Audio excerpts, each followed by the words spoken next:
Hujambo na karibu tena mtazamaji wa The World News katika kipindi hiki cha ulimwengu wa siasa. Mimi ni Adam Hussein. Nchini Israel kumekuwa na fukuto kubwa kati ya viongozi wa kiserikali na viongozi wa kijeshi. Mvutano unazidi kuongezeka kati ya viongozi wakuu wa siasa na kijeshi huko Israel juu ya uwajibikaji na kushindwa kudhibiti shambulizi la Oktoba 7 mwaka 2023, shambulizi lililofanywa na Hamas, huko Waziri Mkuu Benjamin Netanyahu akishutumiwa kwa kukwepa lawama. Maandamano ya kila wiki dhidi ya uongozi wa Netanyahu na vita vya miaka miwili vilivyofuata huko Gaza na kutaka mateka warejeshwe yalikuwa ishara ya hasira inayowaka ndani ya sehemu ya jamii ya Israel juu ya jinsi shambulizi hilo na kuanguka kwake kumeshughulikiwa. Wengi katika umma wa Israel wamekuwa wakitoa wito bila mafanikio kwa uchunguzi huru kuhusu matukio yaliyopelekea shambulizi la Oktoba mwaka 2023 ambalo lilisababisha vifo vya watu 1221 na zaidi ya 250 wakitekwa. Kura za maoni zinaonyesha zaidi ya 70% ya Waisrael wanataka tume ya serikali ya uchunguzi ambayo imeundwa siku za nyuma kuchunguza mapungufu makubwa ya serikali. Ile iliyoanzishwa baada ya vita vya Waarabu na Israel vya Oktoba mwaka 1973 ilisababisha kujiuzulu kwa waziri mkuu wakati huo Golda Meir mwaka 1974 mnamo mwezi Juni. Uamuzi wa kuunda tume ni wa serikali, lakini wajumbe wake lazima wateuliwe na rais na mahakama ya juu.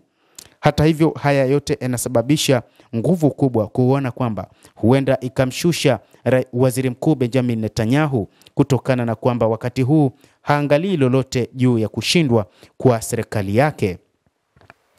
Jeshi ndio chombo pekee nchini ambacho kingechunguza kwa kina kushindwa kwake na kuchukua jukumu kwao, ilisema taarifa ya kijeshi kwa niaba ya Eyal Zamir, mkuu wa majeshi.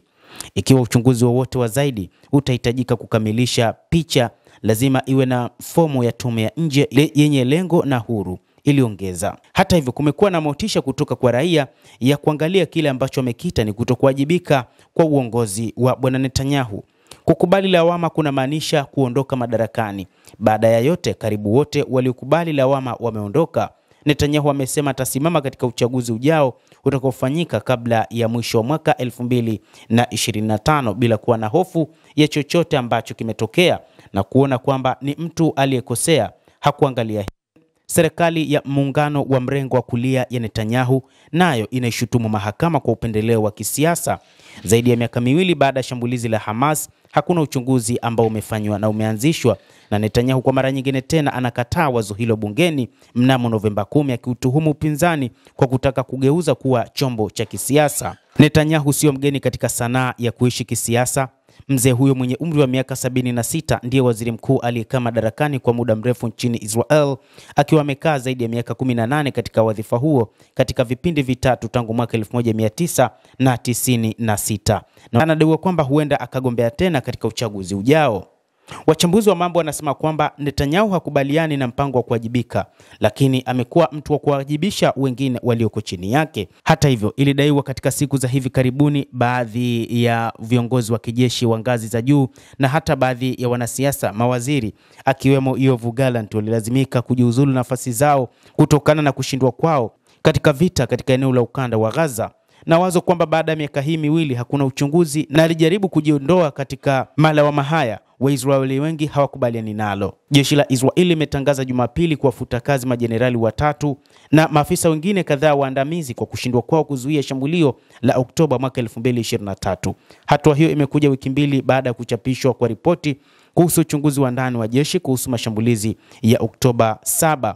Lakini Jenerali Eyal Zamir, mkuu wa jeshi, ameteua kamati huru ya wataalamu kufanya tathmini hiyo.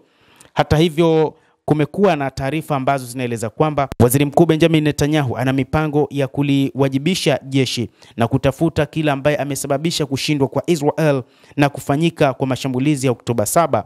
Lakini pia baadhi ya wanajeshi nao pia wamesema unatafuta namna ya kumuondoa madarakani waziri mkuu Benjamin Netanyahu kwa kuangalia ni wapi ambapo yeye binafsi kama kiongozi wa kiserikali ameshindwa kutekeleza majukumu yake hadi kutokea kushindwa kwa jeshi la taifa hilo. Endelea kutufuatilia na usisahau kulike, kucomment na kusubscribe channel hii. Mimi ni Adam Hussein. Endelea kwa